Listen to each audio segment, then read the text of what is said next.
მოგესალმებით, ტელეკომპანია კავკასია, პროგრამა თქვენი დრო და ჩვენ დღეს სტუმრის დღე გვაქვს. ჩემკარგებო, სტუმარი საინტერესოა, თავისებურად უნიკალურია, მინდა გითხრათ, იმიტომ რომ მე მიმაჩნია, რომ ბედნიერია ეს არის, რომელსაც ყავს ესეთი ადამიანი.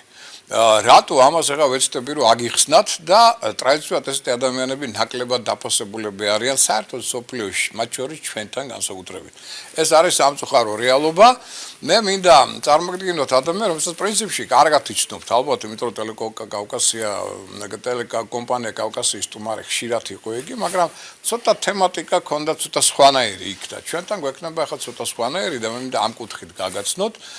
ესე იგი, ჩვენი სტუმარია დღეს პროფესორი ბიორგანული ქიმიის სახელმწიფო უნივერსიტეტის თავარი მოღვაწე რო იტყვიან პიროვნება რომელსაც მე მრავალი წელია ვიცნობ კათედრის გამგე პიროვნება რომელიც არის მე მგონი არა მარტო მეცნიერი არამედ საზოგადო მოღვაწე არის მე მგონი კომპოზიტორი და უდიდესი ხელოვანი გადასარევი მეოჯახე ეზოთერიკოსი მინდა გითხრა და ბევრი სხვა საინტერესო შემიძლია ესეთი ეპიტეტი მიუძღვნა მას ბატონი რამას კახოკიძე თქვენ იცნობთ მას ძირითადად როგორც მეცნიერს მე მინდა გითხრათ რომ ბევრი საინტერესო სხვა წახნაგი აქვს მას ხასიათში შესაძლებლობებში პოტენციალში აი მინდა სწორედ ამ კუთხით გაგაცნოთ ბატონო რამას დიდი მადლობა მობრძანებისთვის შემოკარგო და უბრალოდ სკოლისა მინდა მაყურებელს ვაჩვენოთ ცოტა სხვანაირი პორტრეტი თქვენი ანუ ეს პორტრეტი მინდა დავიწყო რით თქვენ ახლა მეცნიერთა კასტის წარმომადგენელი ხართ მოდი თქვათ ასე მეც პრინციპში მაგრამ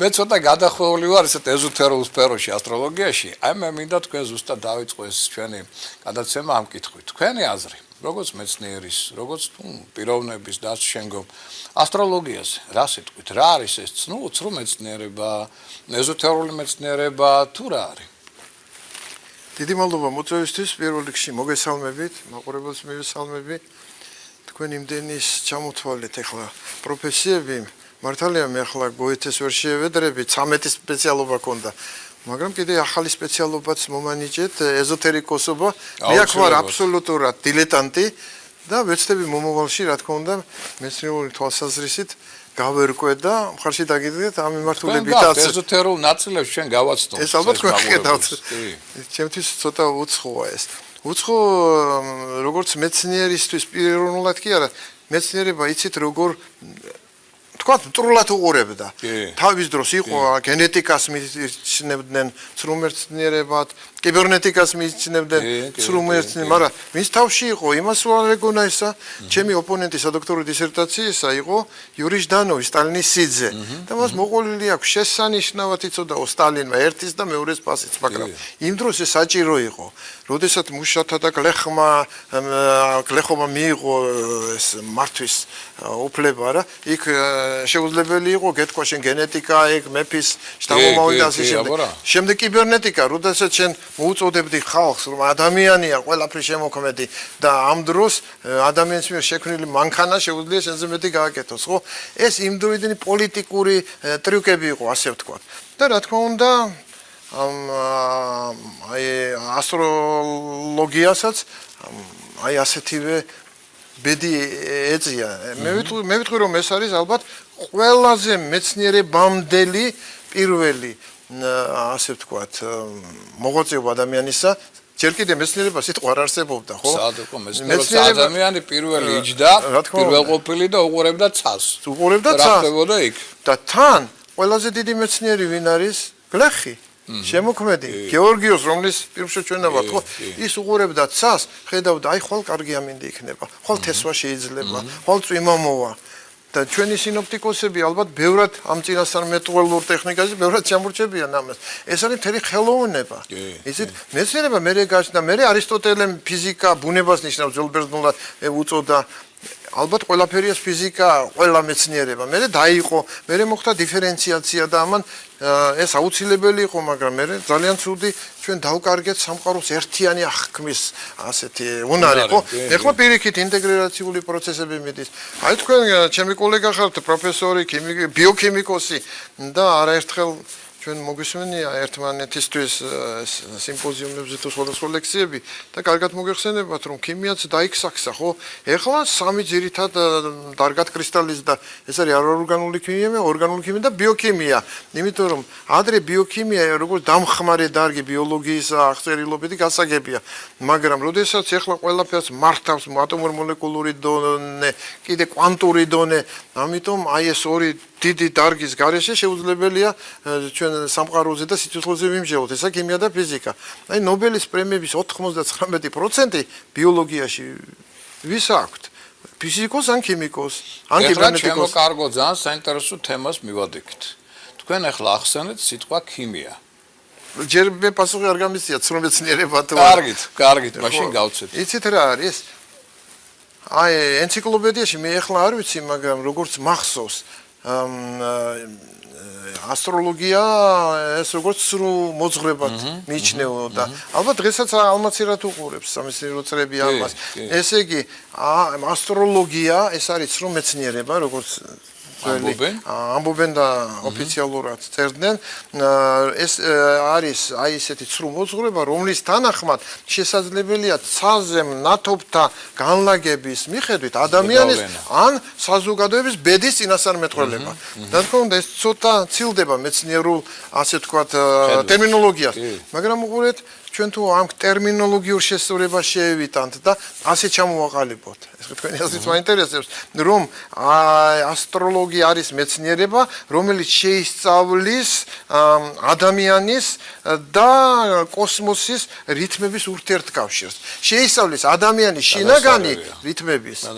შინაგანი რითმების და ბუნებისა და საზოგადოების გარე რითმების ჰარმონიზაციას. ეს უკვე ჩემო რამოს მე ხა გეტყვი მე როგორ ვამბობ ასტროლოგია შეისწავლის ბიოლოგიურ ორგანიზმებზე პლანეტარულ ენერგოვიბრაციათა ზეგავლენას რატომ მარტო ბიოლოგიურ ნებისმიერზე ბიოლოგიურ შედის აი მთვარის ფაზები ასუშება ოკეანეებს მაგას ნო ბიოლოგიურ ორგანიზმებზე აქ შედის მცენარე აქ შედის ცხოველი აქ შედის ადამიანი ყველაზე ზეგავლენა აი ეს არის ზუსტად. და მოგეხსენებათ, როდესაც მე უკვე 20 წელიწადია ვაკვირდები აი ბიორაგიის თუ იქნება ასეთი სურვილი შეკითხვისა, იქ ჩვენ ძალიან ბევრი კორელაცია ვნახეთ ამ ხრივ, რომ დროის მიხედვით და კლიმატური პირობების მიხედვით სულ სხვადასხვანაირად მოქმედებს. მოგეხსენებათ, იყო ასეთი დიდებული მეცნიერი ჩიჟევსკი, რომელიც კი ნაღამ დახვრიტეს, იმიტომ გასული საუკუნის 30-იან წლებში წამოაყენა აი ზუსტად აი ასეთი თეორია, რომ მზის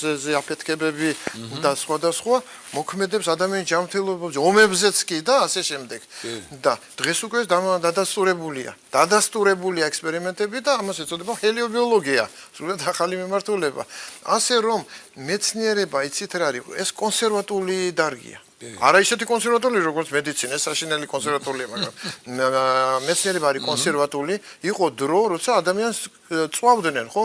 როგორ თუ ბრუნავს, როგორ თუ მზე არ ბრუნავს დედამიწის გარშემო, ხო? აი მაგალითად დაინიშნა კომისია, რომელმაც უარყო მეტეორიტების არსებობა. როგორ შეიძლება დასკვნესწერია პარიზის აკადემიის, რომ მეტეორიტები ეს არის მოგონებული მეცნიერების მიერ და ცრუ მეცნიერება, როგორ შეიძლება რკინა და ქვებით ცვიოდეს და ამას ხელს აწერდა თავმჯდომარე ლავუაზიე. და აი ასეთი ავტორიტეტების დასკვნამ სწორედ 70 წელი შეაფერხა მეტეორიტების შესახებ მეცნიერების განვითარება, რომელიც ჩამორთვა პასტერს არ ებრძოდნენ, აგერ აიღეთ ნებისმიერი დარგი. ეთქობა ეს ხვედრია, ვინც ახალს ამბობს და აქვე დავძენ, რახან მეცნიერებაზე ჩამოვარდა საუბარი. ძალიან ბევრია მეცნიერების ტიტულის მატარებელი. დოცენტი, პროფესორი, აკადემიკოსი და ასე შემდეგ და ისე რაში ჭირდებათ ეს, ხო? მეცნიერების ბევრია წვეული, ცოტა რჩეული, ხო? აი ასეა. და თუ გინდა თქვენ მეცნიერება მართლა ფეხზე წამოაყენთ, უნდა შეამციროთ რაოდენობა. და რაოდენობის შემცირებით თქვენ ხარისხს აწევთ. ხო და ასე რომ აი ელეფთერ ანდრონიკაშვილი იყო შესანიშნავი ფიზიკოსი, ფიზიკის ინსტიტუტის დირექტორი. იცით რა აქვს ნათქვამი? მეცნიერება არის ის, რაც შეუძლებელია. ხოლო რაც შესაძლებელია, ეს არის მეცნიერული ტექნიკური პროგრესი. ამიტომ ვინც ქმნის ახალი გზა გახავს, ეხლა ამერიკელებმა საოცარი სტატისტიკა დადეს, რომ მეცნიერებას ქმნის მხოლოდ 10% მეცნიერებისა. 90% ებრძვის ამათ, ხელს უშლის და მე გრადაციებია იქა, აი თავარი აი წინა ხაზზე ვინც არის. შეწირულები მეცნიერებისთვის, რომლებიც ეშაპოძეც ავლენ, კოცონზეც ავლენ დასაწელად ჭეშმარიტებისათვის. დავბრუნდეთ ქიმიას. სიტყვა იყო ძალიან საინტერესო ქიმია, ყველგან ქიმია, თქვენს ბიორგანულ ქიმიაში, მე კიდევ ჩემს ქიმიაში და ასე შემდგომ. ეხლა ქიმიაზე კიდევ ვილაპარაკებთ, ბატონო რამოს საინტერესო ინფორმაცია, ეხლა მე მინდა გითხრათ, რომ ბატონო რამოს აქ ძალიან საინტერესო, ესე იგი, ნუ წიგნები აქვს უამრავი. ნუ ეხლა თქვენ იცით, მისი ძველი წიგნებიც აქვს გამოშვებული აქ, მეც მაგ სახში წაკითხული მაგ და შემდგომ. არის საოცარი, ეხლა აი თქვა თვითონ თქვა, რომ მე ეზოთერიკოსი არა ვარ. ფილოსოფიური ძიებანი, ჩემოკარგებო. აბა რა არის ეს თქვენი აზრით? ფილოსოფია რა საგანია? ფილოსოფია, ფსიქოლოგია, ასტროლოგია, ეს ყველაფერი ეზოთერულ. სიბრძნის სიყვარული, ეს ეზოთერულ ოკულტური სფეროებია, რელიგია მათ შორის, სულ ყველაფერი შედის ეზოთერიკაში, მათ შორის ფილოსოფიურ წამსში. აი მეუბნება ავტორი არა ვარო. ამ დროს გამოაქვეყნა ეზოთერული და საოცარი წიგნები და ჩემო რამოს, ესე იგი, აყურებას მოუთხროთ. ბატონო მიხეილ, მაგბატიეთ. მე რო თქვა, სულ არა გასაკვირი, მაგრამ მიქელანჯელო ამბობდა, მე მხატვარი არა ვარო. აჰა. სულ არა ვარო, მე მხატვარია. კი. ბევრი მიკლიაო. კი. ასე რომ ეს კარგია. როცა შენ შესაძლებლობებს მაქსიმალურად ვერავლენ, არა, მე ამიტომ ვთქვი ეზოთერიკოსი, იმიტომ რომ აქ უკვე ჩვენ გადავედით ფილოსოფიაში და მე კიდე გადავართ ხელოვნებაში და კიდე ნახავთ რამაზის კიდე ახალ სახეს, ის კიდე ცალკე რამაზია. ესე იგი აქ ფილოსოფიური, ესე იგი ძიებანი. და რა ხდება ამ წიგნებში? რით არის საინტერესო მაყურებელს? ეხლა თქვენ ეს რაც მოიძიეთ, ალბათ ეს ნაწილია იმის. და ეხლა ციკლი დავამთავრე მე სასურველიად ცალკე წიგნათაც დაისტამბობს, ეს არის სამყაროს წარმოშობის საიდუმლოებანი. ეს 1-300-400 გვერდი გამოვა, ეს დამთავრდა. კიდე არის სუფთა ფილოსოფიური, ნატურფილოსოფიური, არის კიდევ აი სიმეტრიის, სოფლიო სიმეტრიის გამოვლენა, ოქროს კვეთას პრინციპი მე ნახე, შევისწავლე, დავინტერესდი მოლეკულებში. და აღმოჩნდა ზუსტად აი დნმ-ის სტრუქტურაში ოქროს კვეთის პრინციპი. მე დავინტერესდი მას შემდეგ, რაც მოვისმინე გიორგი წერეთლის მოხსენება ვეფხვის ტყაოსანში, რომ რუსთაველი იყო პირველი სოფლიოში პოეტი, რომელიც ოქროს კვეთის პრინციპით ააგო ესე. ხო, ბელა ბარტოკი იყო მუსიკას წერდა, მაგრამ ეს ცოტა მოგვიანებით. აი სწორედ აი ასეთი ტიპის ეხლა შეუძლებელია ამის ყველაფერზე საუბარი და მე დაგიტოვებთ ისა გაქვთ და სხვებსაც მოგიტანთ და შეგიძლიათ გაიცნოთ. ეს უკვე თქვენთვის ახალი სახე, ბატონო რამოზის, უკვე ფილოსოფიური მისი წამსი ხედვა. ეხლა მე მინდა გითხრათ კიდევ სამკურნალო თურმე, ბატონო რამოზი კიდევ მკურნალია, ყველაფერს თავი დავანებო და აი ჩემო კარგო, ბატონო რა მე მინდა რომ საზოგადოებამ ეს იცოდეს და არ იცის სამწუხარო და აი ამაზე მინდა რომ ვიტარაგი. აი ესეთი მე მიკავე ახლა ესეთი მალამო. იქნებ მაყურებელს გავასწოთ რა არის, რას წარმოადგენს, იმიტომ რომ უმრავლესობამ არ იცის ეს რა არის. ეს არის თქვენს მიერ შექმნილი მალამო რისთვის? ეხლა მე საერთოდ მოღვაწეობა დავიწყე ფუნდამენტურ ქიმიაში. ყოველგვარი პრაგმატული მისწრაფების გარეშე. და შემდეგ მივედი ასეთ პრაქტიკულ გამოყენებამდე. დავამუშავე სულად ახალი რეაქცია ახლა ჩემს სახელს ატარებს ეს ნახშირწყლების შიდა მოლეკულური გადაჯგუფება აქვია და ასე შემდეგ და შემდეგ რო შემომეწმებინა ის თეორია რაც გამოთქმული იყო წინასწარ ექსპერიმენტებმა აჩვენეს და რამდენიმე პრეპარატი შეიქმნა მის საფუძველზე. ორი სასოფლო სამეურნეო დანიშნულების ერთ-ერთია ვიტარაგი ესა უკაცრავად ბიორაგი და სამედიცინო ეს ყველა დარეგისტრებული ეს ორი წამალი რომელიც არის ვიტარაგი და რამერი. რამერი გახავთ ტაბლეტე აბები ეს თქვენ ხელში რო გიწირავთ ესა ვიტარაგი მალამო. ეხლა ამის პრინციპი რა არის? ამის პრინციპი გახლავთ ის რომ ეს იწვევს ჯერერთი იმუნურ ფაქტორზე მუშაობს ძალიან მაგრად და სხვადასხვა ეს აქტიური პრეპარატები შემოწმებული იქნა და შედარებული იქნა ისეთ ძლიერ ანტიოქსიდანტებთან, როგორიც არის E ვიტამინი, C ვიტამინი, A ვიტამინი, სხვადასხვა და ამაზე პუბლიკაციები არსებობს, ბევრჯერ აღემატება მათ ამ მხრივ. ხო, პრაქტიკული მნიშვნელობა ამ მალამოს გააჩნია ის, რომ ძალიან სწრაფად იწევს გრანულაციას ესე იგი რა არის?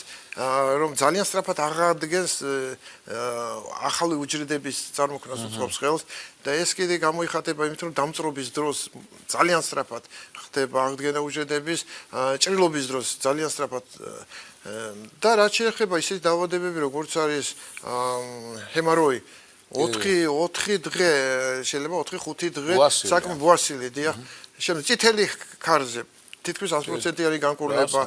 აი ახლა დიდი დასკვნა დაიდო 100 პაციენტზე პარადენტოზე 100-დან 100 და მე ძალიან მადლობელი ვარ ისეთი გენიალური მეცნიერის აკადემიკოსის ეს გახლავთ სიმონ ხეჩინაშვილი გახლავთ იმან დაწვრილებით შეისწავლა შეადარა 40 სხვადასხვა მალამოს როგორც ჩვენ ისე უცხოური წარმოშობისა და თუ ავსდები ეს ყველაფერი აღწერილია ოფიციალურ დოკუმენტაციაში 80 ავამტყობიდან 80-ვეს ზე მიიღო დადებითი შედეგი სრული განკურნებით რინიტებზე, ქრონიკულ სურდებზე და ჩირქოვან წარმონაქმნებზე. ასე რომ ეხლა მე არ შემიძლია ბევრი ვისაუბრო, ამის მომხმარებელმა მოკლედ რო ვთქვათ, ესე იგი მომხმარებელს უთხრათ მოკლედ, ესე იგი დამწრობის საწინააღმდეგოდ.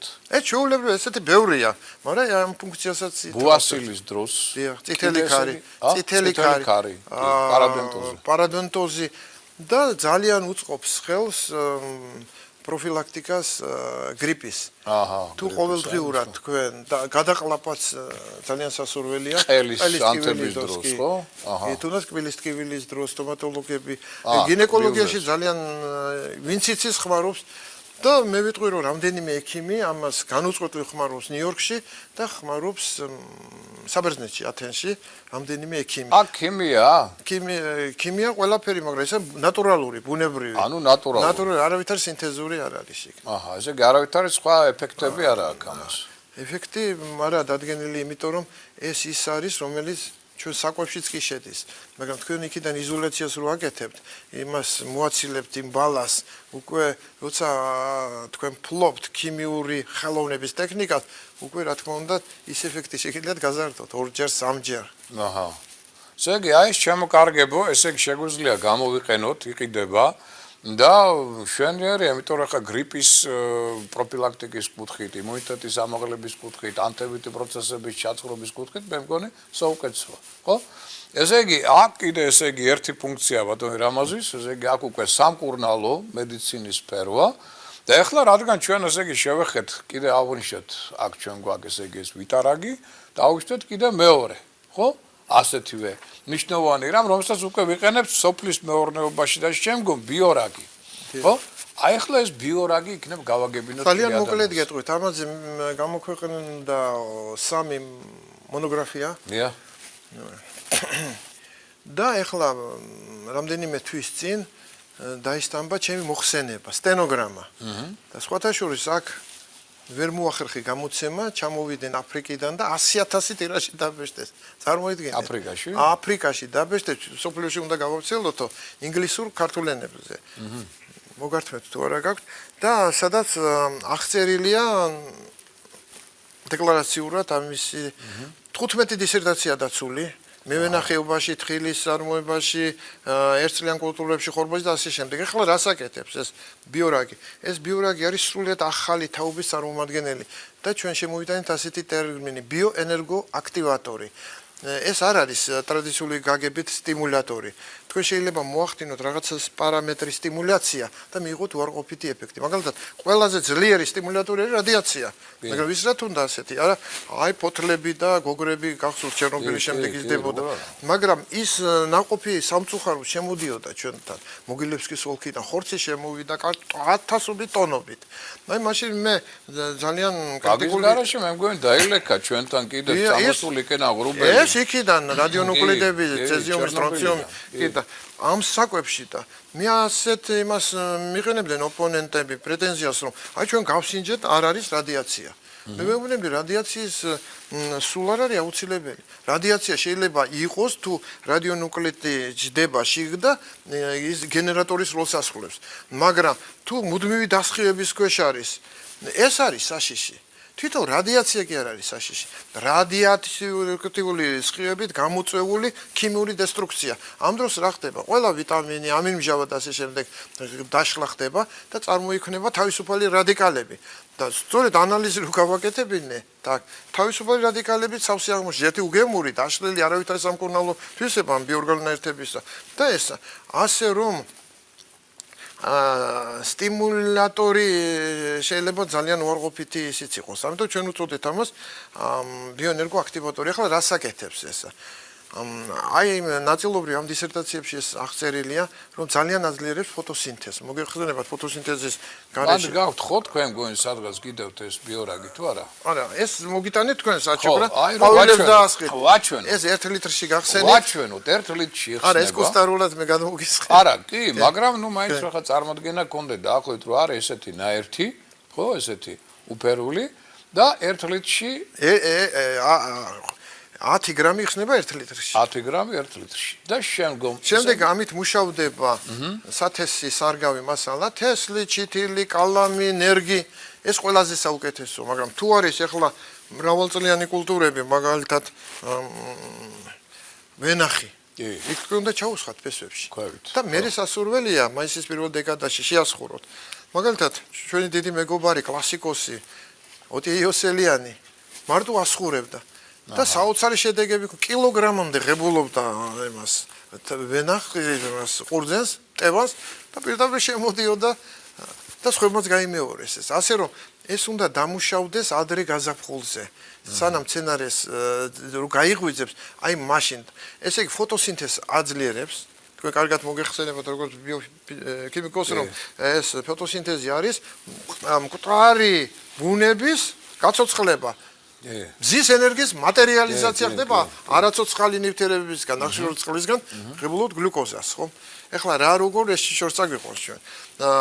აძლიერებს სუნთქვას, აძლიერებს ნიადაგიდან მიკროელემენტების შეთვისებას, მაკრო და მიკრო. აი ასეთი ცდები ჩატარდა ბოლო დროს წუღრუხაშენში საერთოდ ფოსფორი არ არის. და ეს თუ სამი მაკროელემენტი არ აქვს საკვებად მცენარეს, ფოსფორი, აზოტი და კალიუმი ფოსფორი ეს კალიუმი იყო ძალიან ცოტა, აზოტი იყო ძალიან ცოტა, ფოსფორი იყო 0. ეს იყო წუღრუხაშენის მამათა მონასტერში, წინამძღვარი არის მამა სერაფიმე.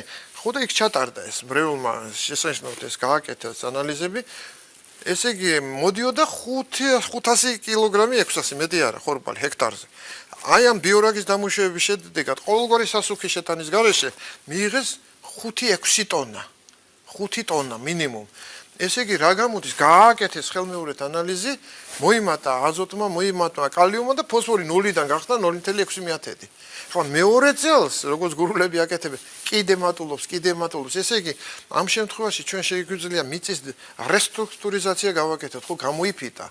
აი მე ერთ-ერთ წიგნში ადრე გაჩუქეთ თუ მახსოვს გზახსნისა იქ მარი ასე ტერმინი რომ ჩვენ ნარკომანი გავხადეთ მიწა სულ უფრო და მეტი უნდა ეს ნიტრატები ხო ამ შემთხვევაში იზრდება ეს აი კიდე მეორე ამბავი თქვენ ახლა სამედიცინო ინსტიტუტში ასავლით ამ დარგს და საინტერესო იქნება რომ ისეთი დაავადებები კარდიოდილატაციური დაავადებები რომელიც ძალიან საშიში ეს არის ინფარქტი ინსულტი ბაქტოკრეტინიზმი, მამაკაცთა უძლურება, ჩიყვი, ეს არის ორი ძირითადი მიკროელემენტის ნაკლებობით გამოწეული, იოდი და სელენი. საქართველოს გახლავთ 80%-იანი იოდ დეფიციტური და სელენის 100%-იანი დეფიციტური. ამასინად გამოაქვეყნეს ფინელმა ექიმებმა სტატისტიკა, რომ ინფარქტის პირველი მიზეზი არის სელენის უკმარისობა. მაშინ რა ქნა საქაურო მოსახლეობამ, როცა სელენი საერთოდ არ არის პროდუქტში, ან არის ძალიან მცირე რაოდენობით. აი ბიორაგის საშუალებით 200%-ით გაიზარდა სელენის შემცველობა და 960%-ით იოდის შემცველობა. წარმოიდგინეთ, არა? ეს ახლა აქ რო გაკეთებულიყო, რა თქმა უნდა, არ დაიჯერებდნენ, იცით თქვენ აქ. როგორი შეხედულება აქვთ ერთმანეთზე და ეს ჩატარდა ისრაელის ვულკანის ინსტიტუტში და ჩატარდა მოსკოვში ინსტიტუტ პიტანია ძალიან ცნობილი რომელიც ხუთეულში გადის სოფლიო ხუთეულში მათი გაცემული სერტიფიკატი აი სერტიფიკატი გვაქვს ჩვენ სადაც დადასტურებულია ეს ეხლა რა ხდება ისეთ რეგიონებში როგორიც არის დაუშვათ სვანეთის ან აჭარის აი ხულოს რაიონში არის დიოკნისი რიყეთი სადაც აი ეს დავადებები არის გავრცელებული თუ იქ იოდის ნაკლებობა არის ნუ სელენი არავის არ გაუზომია მაგრამ უნდა ჩავთვალოთ არ არის სელენი და წარმოიდგინეთ ექიმებმა მე აუცილებლად მადლობა უნდა უთხრა კარდიომიოპათიის საერთაშორისო ასოციაციის პრეზიდენტ ჟურნალ კარდიოლოგიის რედაქტორს პროფესორ მომანტი როგავას აი სრულიად უსასყიდლოდ და ყოველგვარი არაზღა ამაზე გრანტებს არ გვაძლევდნენ იცით ჩვენ ვაფორმებდით რუსთაველის ფონდის გრანტებს არ იძლეოდნენ ნუ გასაგებია რატომ და როგორ ეხლა ჩვენ ვერ წავართ ვერ დავხურდავდებით რაღაც ფინანსური ინტერესებზე არ იძლევიან ნუ იძლევიან მაგრამ უცხოეთმა რომ ატეხა უკვე განგაში და უკვე დაიწერა ჟურნალში რომ საქართველოში შექმნილია სრულიად ახალი ტექნოლოგია და დაარქვეს აგრომედიცინა ესე იგი აგრომედიცინა რა არის თუ აქამდე ჩვენ ეს პროდუქცია გვწამლავდა სამწუხაროდ ამდენი პესტიციდები, ამდენი სასუქები და ასე შემდეგ, დღეს უკვე რა ხდება? თქვენ საერთოდ არ გჭირდებათ პესტიციდი, იმიტომ რომ იმუნური სისტემა იზრდება, სასუქიც ალბათ არ გჭირდებათ ან მინიმალური რაოდენობით. თუ ფესვს აქვს, არ აქვს იქ ცემენტის ფენა, არის ორშტეინის ფენას ეძახიან გეოლოგები. თუ იქ ჩავა და იქიდან ამოქაჩავს. მაგალითად, სელენი არ არის საიდან გაჩნდა? იმიქიდან გაჩნდა რომ ჩავიდა და ამოქაჩა იქიდან, ხო?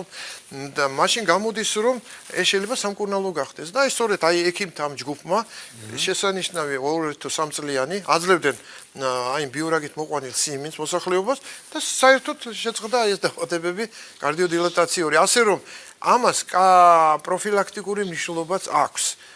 და ეხლა ეს უცხოეთში ძალიან უკვე ყურადღებას იჩენენ და კიდევ ერთი სიტყვი აი მერქნიანი ჯიშების იმას უწყობს. ისეთი ჯიშების გამრავლებას რომელიც საერთოდ ამრავლდება კალმით. ასეთი ვერცხლისფერი ნაძვი. სანტიმეტრი ღირს $1. საერთაშორისო ბაზარზე. იცით, ულამაზესია.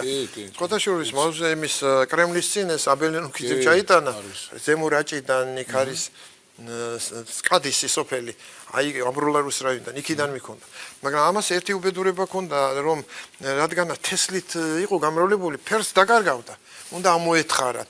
და ჩვენ მივახციეთ კალმით და თქვენ რომ კალმით ამრავლებთ ეს ნიშნავს რომ თქვენ სიკვდილამდე აი ამ სცენარისა ინარჩუნეთ მის ყველა გენეტიკურ მახასიათებლებს მათ შორის ფერს და სწორედ აი ამით ჩვენ მოვახერხეთ 95% დაფესვენება წარმოიდგინეთ როცა 5%-ზე მეტი არა და პირველი ცდები ჩვენ ეს ჩავატარეთ ჩვენი პატრიარქის უწმინდის და უნიტარისტ ილია მეორის თხოვნით მისივე კაბინეტში 5000 დავამუშავეთ ეს კალამი ამ 5000-დან 4500 თუ რაღაცა ყველამ გაიხარა შემდეგ ეს გადარგეს თბილისის ზღვაზე ზემოთ დენდროპარკში ახლა არ ვიცი არის თუ არა იმიტომ რაღაცას გადაუწია ბიორაგია გამოყენებული ეს არის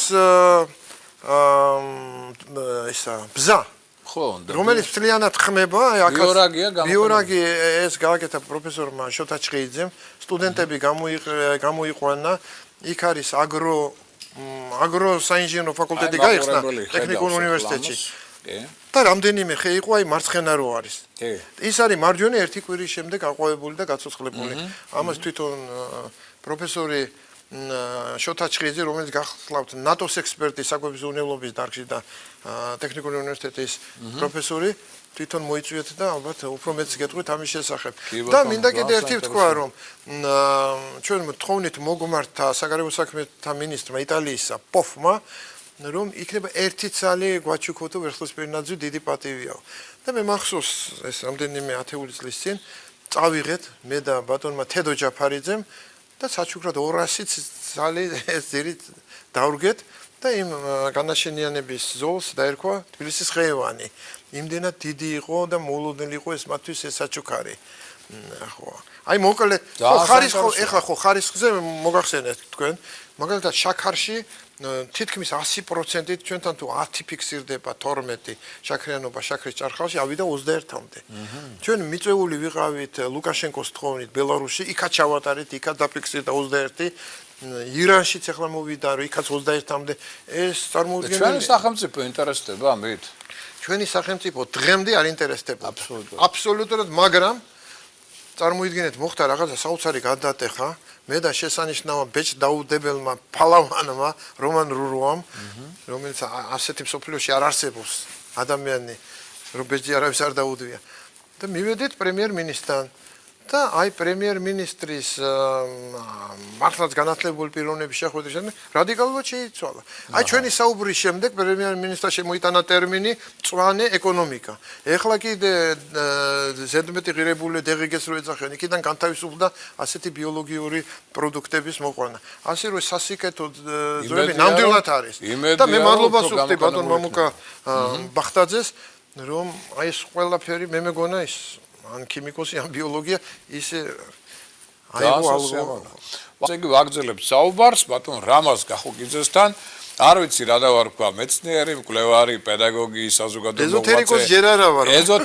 როგორ თუ ფილოსოფ მაშინ არ უნდა დაგირქვია ჩემო კარგო ფილოსოფიური ძიებანი, როცა ადამიანი ფილოსოფიის სფეროში შეაბიჯებს, ის უკვე რაღაც ეზოთერულ ელემენტებთან არის კავშირში, ხო? დავფიქრდები ისე. დავუმატოთ კიდევ დამაინტერესებს. სამკურნალო სფეროები, ჩემო კარგებო, აგერ ნახეთ ჩვენ მალამოები და წამლები და საინტერესო სამკურნალო ცალკე ადამიანებისთვის, ცალკე მცენარეებისთვის, ბიორაგი დასჩენგო, ეს ყველაფერი ბატონი რამაზის ნახელავია და კიდევ კაი მთავრობა ნელ-ნელა ინტერესდება ამ სფეროთი. ეხლა თქვენ არიცით კიდე მისი მუსიკალური მხარე, ეს ცალკე თემაა კიდევ. ესე იგი საოცრად მრავალფეროვანი მონაცემების და ნიჭის ადამიანია, მაგრამ მე მინდა სანამ ეს მუსიკალურ მხარეს შევეხებით. ესე იგი, ბატონ რამაზ აქ ძალიან საინტერესო ერთი რამ. იცოდით თუ არა თქვენ, რომ ქიმია სიტყვა, რომელიც ყველა მიცით, არის ქართული წარმოშობის.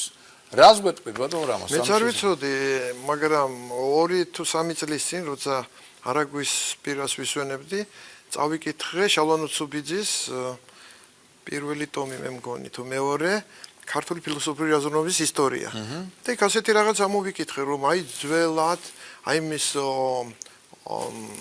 ერტრაძე სადაც ოქროს ტექნოლოგია იყო აღწერილი აიეტის სამფლობელოში მედეას დროს ოქროს იქ ტექნოლოგია იყო, იმიტომ დაერქვა ოქროს ვერძი, თორე ოქროსი კი არ იყო. ეს მეტაფორა და ძალიან კარგად მიგნებული. იქ იყო რომ რაღაცაო მოღვაწეობის სფერო, ჯადოსნობა თუ რაღაცა ეწერაო, რომელსაც ქვიოდაო ქიმია, ქიმია.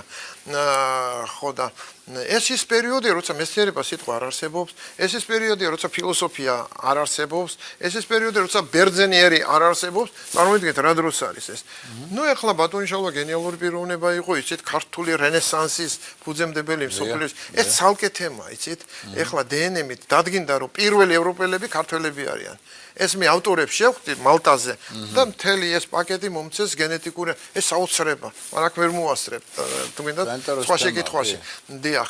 და ნუ დამაინტერესა ეს.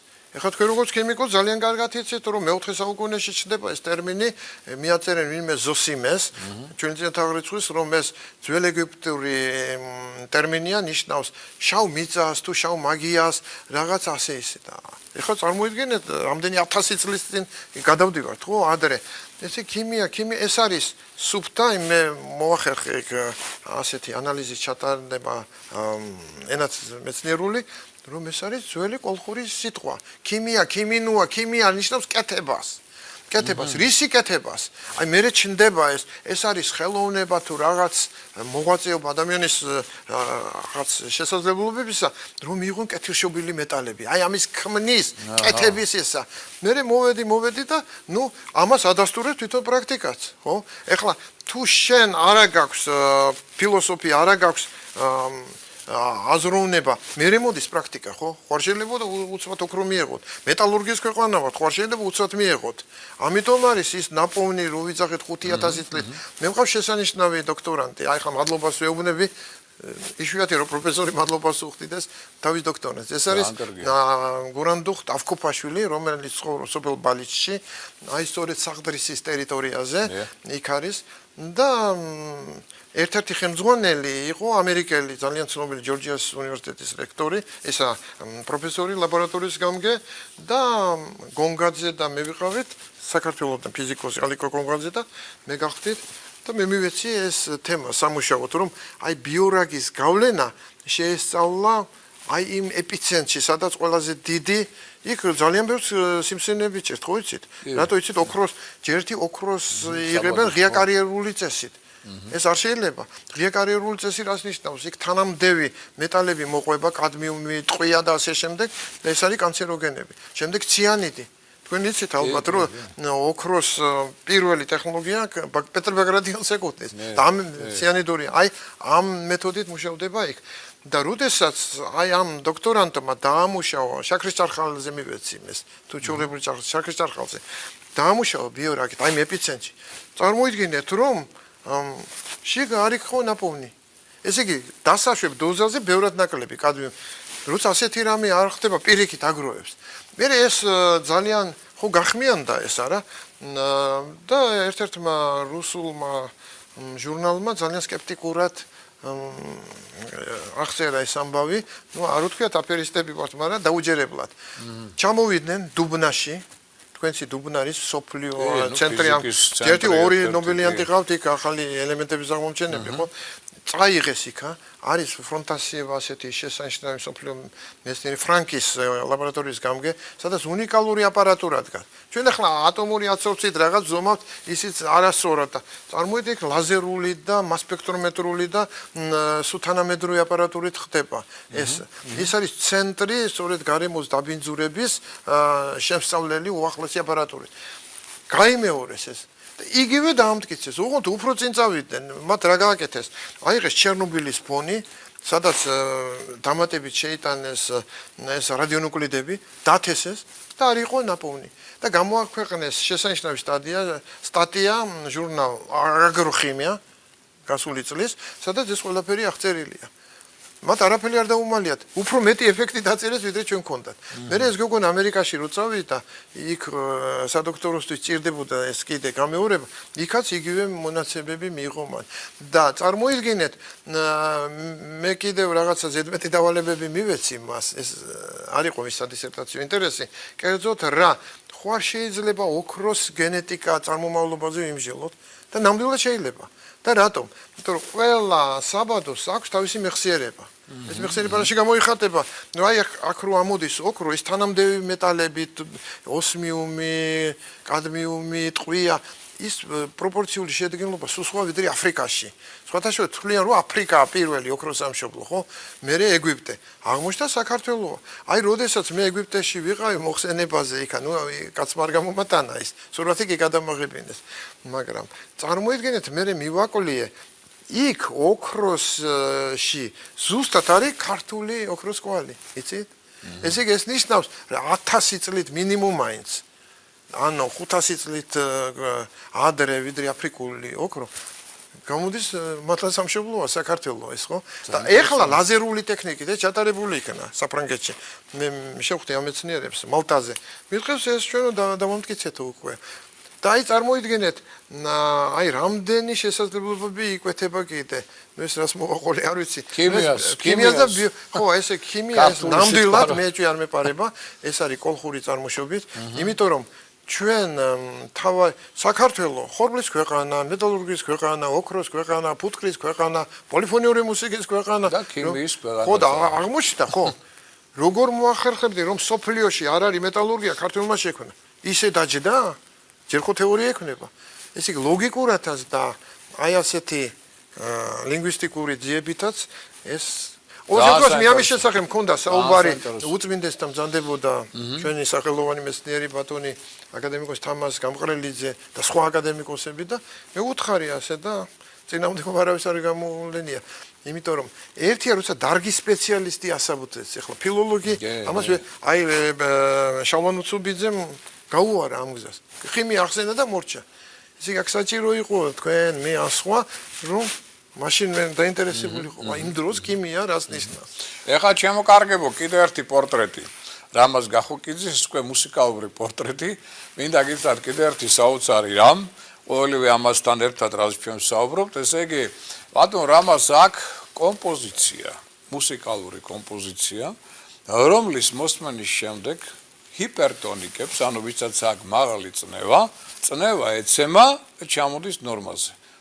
თუმე არასწორად გავიგეთ თქვენ მიკარნახეთ ბატონო რამას. სწორია ეს თუ არა და როგორ ხდება ეს ამბავი? ეხლა რა არის? სანამ ჩვენ სხვა შვილს მოვისმენთ ეხლა, ჩვენ როგორ ჯობია ჯერ მოვისმინოთ, მერე იტყვით თუ არა, ჯერ ვიტყვი რა ეხება, დიახ. კარგი. ეხლა ეს რა ეხება, იცით?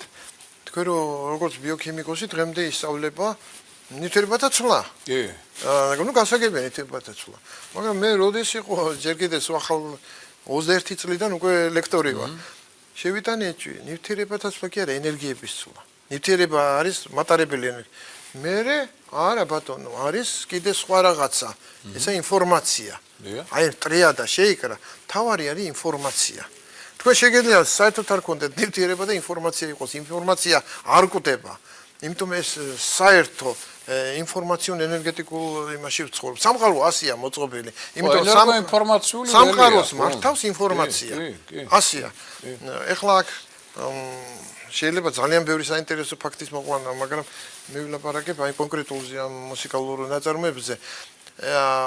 ესე იგი არის მე გამოვაქვეყნე რამდენიმე ნაშრომი რომელსაც ქვია მუსიკა მკურნალი, მკვლელი მუსიკა და მუსიკალური რეცეპტები. საერთოდ უკვე ცნობილი გახდა, აი თუ თქვენ დეპრესია გაქვთ, ძალიან კარგად მუშაობს თვარის სონატა ბეთჰოვენის, ან ეგმონტი, დაუშვათ კუჭის წყლულზე ძალიან კარგად მუშაობს ყვავილების ვალსი შტრაუსისა. სხვათა შორის ამით განიკურნა ნაპოლეონი. ნაპოლეონს თავი გენეტიკურად ჭირდა ის კუჭის წყული და ტკივილი და სწორედ აი საჭმლის დროს მთელი ორკესტრი უკრავდა და უმტკივნეულად მიდიოდა. სიზარმაცის წამალის აი მე ამას ჩემ თავზე ვცდი, იმიტომ რომ ძალიან აქტუალურია ეგ ხო. ძალიან კარგად მოქმედებს ლისტის მეორე რაფსოდია.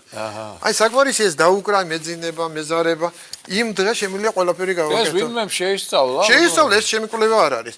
ინგლისში 60-იან წლებში შეიქმნა მუსიკოთერაპიის ინსტიტუტი. საერთოდ ეს ბიბლიიდან არის ცნობილი, მოგეხსენებათ, საულს როგორ კურნავდა დავითი ქნარზე დაკვრით, ხო? და ასე შემდეგ, ძველჩინეთშიც. ეს ცნობილია ჩვენი ხალხური ფოლკლორი, ბატონები, იმას კურნავდა, ხო? ნამდვილად მუშაობს ეს. ხო და შეიქმნა რუსეთში მაგალითად 2005 წლიდან ოფიციალურად აღიარეს როგორც მუსიკოთერაპია სამკურნალო საშუალებად და სხვადასხვა ქვეყნებში ეს ცნობილია. მაგრამ ეხლა მე რას ვფიქრობ, იცით, არ არის შესწავლილი ჩვენი ქართული ფოლკლორი. ეხლა სხვა ვინ შეძლებს ამას თუ არა ჩვენი გენიალური ანზორ ერქომაიშვილი, ჩვენ გქონდა ერთი გადაცემა პულსზე, სწორედ ამის შესახებ. ნუ საჭიროა აი ეს შესწავლილი იქნეს აი ჩვენი ხო ნადური სიმღერები არის, შრომის სიმღერები, ბრძოლის სიმღერები. ეს გიტლერმაც იცოდა, სტალინმაც იცოდა, ძალიან ვაგნერი მოწონდა ხო გიტლერს. ეს და სხვათა შორის პირველი ვინ შეისწავლა მუსიკის გავლენა ადამიანის ჯანმრთელობაზე, ეს იყო ჩვენი სახელოვანი მეცნიერი, ძალიან დიდი მეცნიერი ივანე თარხნიშვილი. ვიმანე თარხნიშვილი მან 1995 წელს გამოაქვეყნა ნაშრომი, სადაც აღწერილი აქვს როგორ მოქმედებს არა მარტო ცენტრალურ ნერვულ სისტემაზე, კუნთის მუშაობაზე, როგორ მოქმედებს. და მე იაპონიაში მაჩვენეს სახტა დავრჩი. მითხრეს აი ჩვენ თარხნიშვილის პრინციპით მუშაობთ რა, ძროხებს ასმენინებდნენ და წველადობა იზრდებოდა 20 თუ 30%-ით. აქ კიდე დაცინოდნენ და კინოებს იღებდნენ. მე ვუთხარი, დიპლომოს ასიძო გახსოვს ყველა. მე მაშინ ვთქვი რომ აი ალბათ თარხნიშვილის შემდეგ პირველი იყო ბატონი ნიკოლოზი. არა, რომელიც ასმენინებდა ტრავიატას. მაგრამ აქ იყო ეს დაცინის წყაროდ გამოყენებული. მაგრამ ეს ნამდვილად მუშაობს. ეხლა რაც შეეხება აი ამ ნაწარმოებს.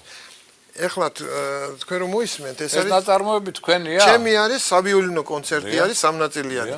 ეს არის სავიოლინო კონცერტის მეორე ნაწილი, ნელი ნაწილი, რომელსაც ქვია ადაჯიო. და სხვათა შორის ხშირად ვისვენებ. ანუ ეს პრაქტიკულად თქვენ ნახეთ, რომ წნევა ამის შედეგად მცირდება. მე ვნახე, ჯერ ერთი ვიცოდი აი ეს რეპერტუარები, კლასიკური მუსიკა ძალიან მუშაობს. ასეთი ტერმინიც არსებობს, მოცარტის ეფექტი. მაგალითად, მოცარტის ეფექტი მუშაობს ემბრიონულ დონეზე. აი ორსულებს რო ასმენინებენ, ძალიან მშვიდები გამოდიან. აი ბავშვები, მაგალითად, რო ვერ სწავლობენ, აგრესიულები მშვიდდებიან, კარგად სწავლობენ. ამას ქვია მოცარტის ეფექტი, ეს ცნობილია. მე ხო ეს ვიცოდი დაახლოებით. შემდეგ მექანიზმიშიც გავერკვიე მე მუსიკალური კოდის პრინციპის შესაქმნელად დამჭირდა ეს. ეს ნაწარმები რო შევქმენი ერთხელ მოცალეობის ჟამს, როცა ლიკანში ვისვენებდი, ძალიან ცნობილი ექიმები იყვნენ იქ. აი მაგალითად ჩემი მეგობარი უდიდესი პიროვნება ბიძინა ჭუმბურიძე, საოცარი პატრიარქი ფარმაკოქიმიისა. აი ეს და სხვაებიც უკვე ასაკოვანი ხალხი იყო 80 წლამდე და მეტი 90-ს ბევრად გადაცილებული. და რა თქმა უნდა, მაღალ ადგილზე წნევა ჰქონდათ ყველას. მოდი ასეთ ექსპერიმენტი ჩავატაროთ მეთქი 5-6 კაცი. მანქანაში ვთავდი, იმ დღეს არავის არ ჰქონდა წნევა და ეს აქტიც მომწეს. ესე ყოველ შემთხვევაში ეს არ არის ისე გასატარებელი შესასწავლია. და არა, ისიც საინტერესოა, მაგალითად წნევა არ მაქვს. ეხლა მე რომ მოусმინო, შეიძლება დამეცეს წნევა და დამეძინოს. არა მგონი. რა ეფექტი იქნება, ეგეც საინტერესოა. თუ აქ ხდება რეგულაცია, ჰარმონიზაცია, მაშინ უარყოფითი ეფექტი აქ გამორიცხულია. კარგით, მაშინ მოდით ახლა შევუდგეთ საქმეს, მე ვთხოვ რეჟისორს, რომ ჩაგვირთოს ეს ფილმი. ამას ასრულებს არ შემიძლია არ ვთქვა, კონსერვატორიის პროფესორი, ახლა გერმანიაში მოღვაწეობს კანთარია. კანთარია დირიჟორობს გივი აზმაიფარაშვილი რადიო და ტელევიზიის ორკესტრთან ერთად. ძალიან კარგი. გთხოვთ, ჩართოთ ფირი.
ისევ თქვენ მოისმინეთ კომპოზიცია ბოლომდე მართალია არა, იმიტომ რომ ხა ამდენი დრო უბრალოდ გადაცემას არა გვაქვს. და ამიტომ თქვენ წარმოდგენა შეგექმნათ უკვე როგორია ეს კომპოზიცია, ბატონო რამაზის მიერ შექმნილი, რომელიც ადაბლებს წნევას და ადამიანს ამშვიდებს და მოყავს ნორმაში, რო ეთქვია, ხო? მაგრამ ეხლა აქ არის კიდე ერთი მნიშვნელოვანი მომენტი, ისევ კომპოზიციასთან გვაქვს საქმე. შეიძლება ერთი რემარკი გავაკეთო ამასთან დაკავშირებით, ხომ? ესე იგი, ნუ გასაგებია ეხლა ადამიანზე მოქმედებს ეს პირველ რიგში აღიქმება როგორც ცენტრალურ ნერვულ სისტემაზე, მაგრამ მოქმედებს მცენარეებზე, ხო? ნუ ცხოველებზე და მცენარეებზე. იმათ ხო არ აქვს ასეთი სისტემა. ნამდვილად მოქმედებს. მე სტუდენტებს ასეთიც ჩავატარებინე, რომ როდესაც ბახის მუსიკას ვასმენინებდით, ახლად გაღივებული ხორბალს. ამონ 5 ჯერ გაიზარდა ვიტამინის შემცველობა.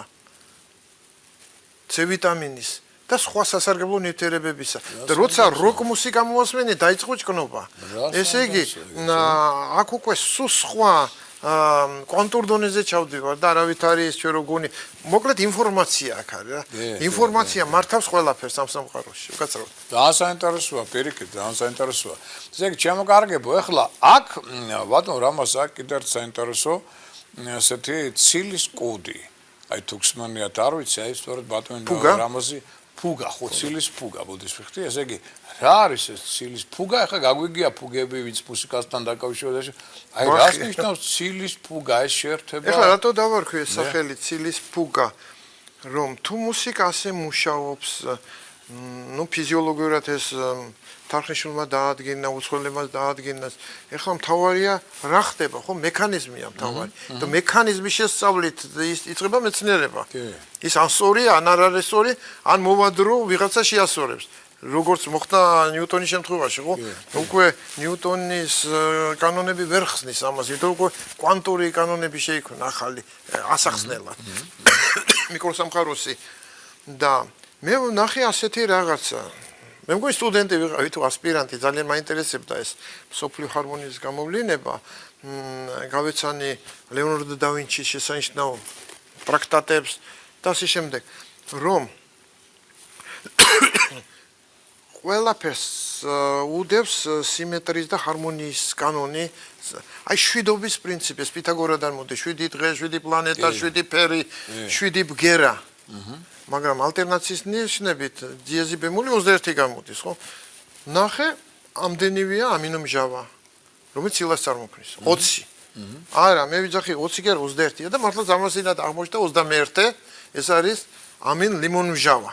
მართალია იშვიათად არის ასევე დაუშვათ C დიეზი, ეს იგივე დო არის როიალზე, ხო? ამას მნიშვნელობა არ აქვს.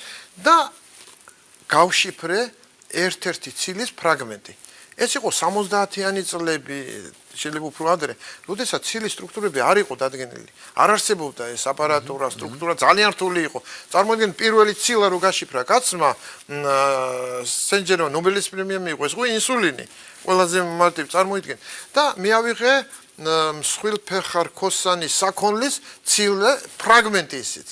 და როდესაც აი ეს 21 ბგერა მიუსადაგე აი ამ 21 ამინომჟავას და ენჰარმონიზაციის პრინციპი გავაკეთე და ტრანსპორტირება გადავიყვანე მუსიკის ენაზე, მაშინ კომპიუტერი არ იყო. ეხლა შეიძლება ამის გაკეთება არ იყო. და გამოვიდა ბახის ფუგა. ვინც არ მოისმინა ეს, ყველა იძახის ეს ბახისა. მეუბნები არა ბატონო, ეს არის ჩადებული იმთავითვე, ამიტომ დავარქვი ცილის ფუგა. წარმოიდგინეთ, აქ ჟურნალებმა არ დამიბეჭდეს ესა. სხვათა შორის საბჭოთა ხელოვნება გამოდიოდა, შესანიშნავი რედაქტორი ყავდა ნოდარ გურაბანიძე და დამხვდა ვერ დაგიბეჭდავთ, რატო რეცენზენტმა დაწერაო ცუდი რაღაც. ეს რეცენზენტი აღმოჩნდა ჩემი მასწავლებელი მუსიკალურ ტექნიკუმში, მანანა ახმეტელი, რომელიც ქართულ მუსიკალურ იმას ასწავლიდა. ესო არაფერი არ არისო. ხო დავუკარგეთ რო, პრიორიტეტი გავაგზავნე მოსკოვში, დაიბეჭდა ხიმია ჟეზნ.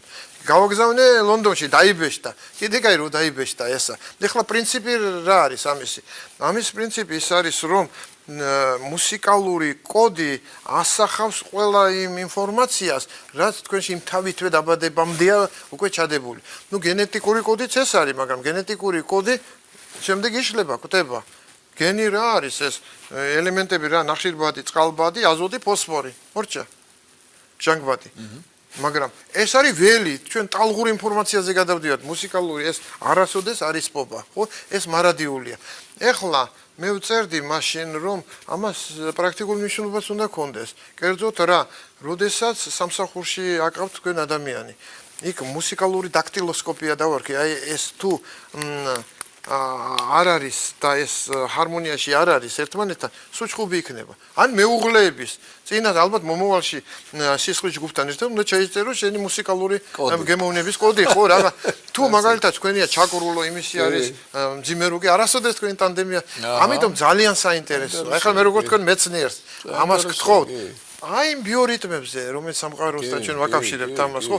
რა კავშირია, მართლდება თუ არა იმ ზოდიაკურ და ასე შემდეგ. ეს მე დარწმუნებული ვარ, ეს ერთ-ერთი სეგმენტია, სწორედ იმ გამოვლენების, რაც უფალმა იმ თავითვე ჩადო ყველაფერში, ხო?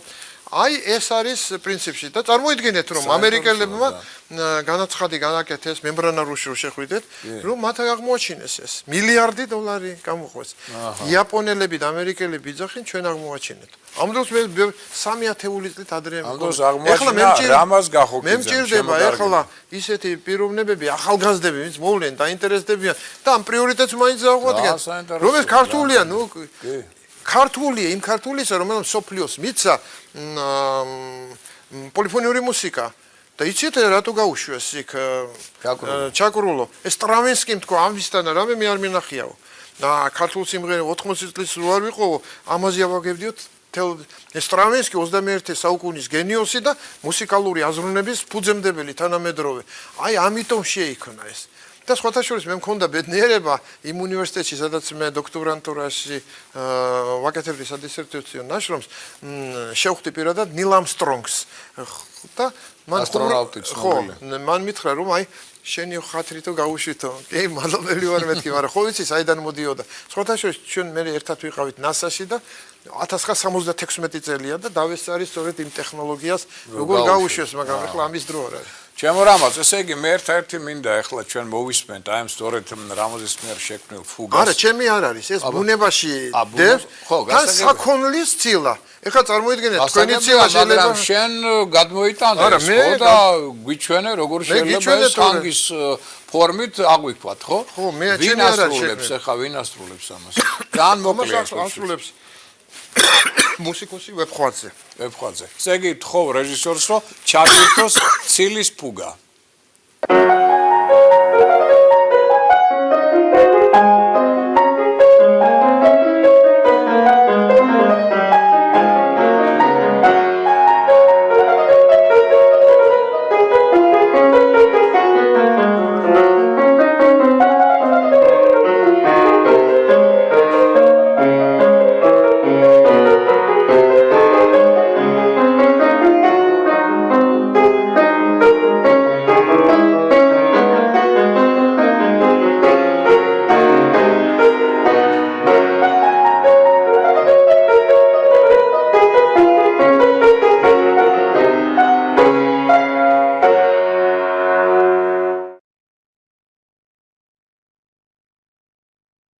ჩვენ ნახეთ უკვე რაში მდგომარეობს ცილის მოვისმინეთ ასე ვთქვათ ფუგა და ჩვენ გვჩება ძალიან ცოტა დრო ესე იგი ჩემო რამას პირველ რიგში ესე იგი მე მადლობას გიხდი იმიტომ რომ უნიკალური პიროვნება ხარ და ძალიან საინტერესო კვლევები გაქვს სხვადასხვა სახით ფორმით მე მგონია რომ ეს კიდე შემდგომ გამვითარდება და ეხლა მე მინდა აი კიდევ ჩვენ გვაქვს აი დაახლოებით 2-3 წუთი რამე თუ გაქვს ესეთ სათქმელი თუ გინდა რომ აი ჩვენს ახალგაზრდობას უთხრა ჩვენ საზოგადოებას აი რას ეთყოდი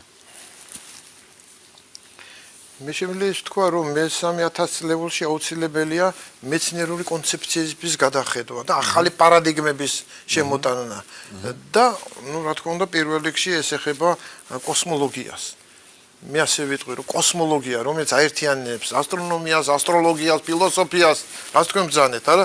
ეგზოთერიკას ეს ყველაფერი და მომავალი ამისია რა თქმა უნდა ადამიანმა უნდა ნახოს თავისი ადგილი ამ სამყაროში და უკვე დადგა ამის დრო.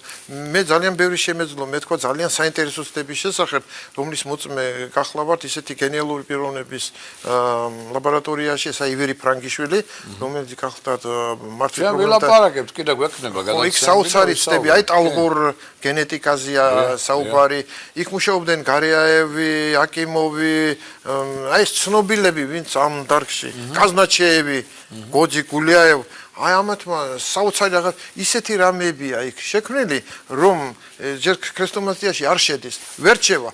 ჩვენ მივეჩვიეთ, რომ სინათლის სიჩქარე არის 300,000 კილომეტრი წამში, მაგრამ არსებობს მილიარდჯერ სწრაფად მოძრაობს. არის მიკროლეპტონური ნაწილაკები, ხო? კვანტური ველი არსებობს, ანუ ლეპტონური ველი, როგორც გინდა დაასწრით, ესე იგი ტალღა, აი ელექტრონი ხო ტალღა ყველგან არის, მთელ სამყაროში შემოფენილი. ჩვენ ხო ვიძახით, როგორ შეიძლება, აი უფალი ყველაფერს ხედავს, ხო? ის გვაძლევს მაგალითად. ეს რეალურად არის, ჩვენ ნახეთ. აი მაგიდას ტალღა, მაგრამ აქ უკვე ცოტა სხვა, აქ ნაკლებია ტალღა, მაგრამ გოლოგრამამ ხო დასტურა ეს.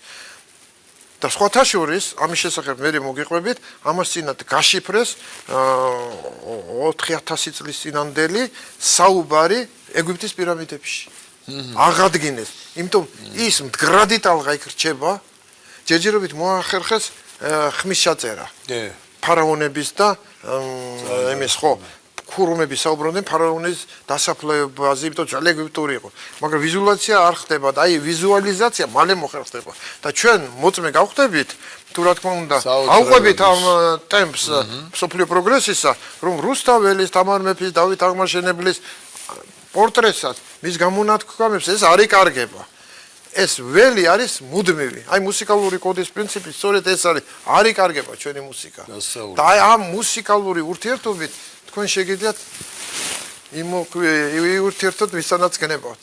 ჩვენიერია. გადასწორებული პერსპექტივა, მე მინდა დიდი მადლობა ჩვენ სტუმარს, ჩემო რამოს გადაგიხადოთ და ყოველივე კარგი გისურვოთ. იმიტომ რომ ისეთ პიროვნება კურო ზოდიაკოს ნიშანია მინდა გითხრათ რამაზი, ისეთ პიროვნება რომელიც სულ ძიებაშია, სულ ყველაფერი აინტერესებს რაღაც აღმოჩენებში და აი ამ გზაზე მინდა რომ კიდე ახალი წარმატებები, ახალი იდეები, ყოველივე კარგი და ბევრი კიდე კარგი ამბავი მომელოცო შენთვის. დიდი მადლობა ყველას. დღევანდელი გადაცემა ამით დასრულებულია. ხვალდილით თქვენ ნახავთ ამ გადაცემას გამეორებით, დაიდება რასკოლა ინტერნეტში თავისთავად. მე კი შევხვდებით თქვენ კვირას გადაცემაში ვარსკვლავები გვამსტობენ. დიდი მადლობა ყურადღებისათვის. მომავალ შეხვედრამდე. დიდი მადლობა.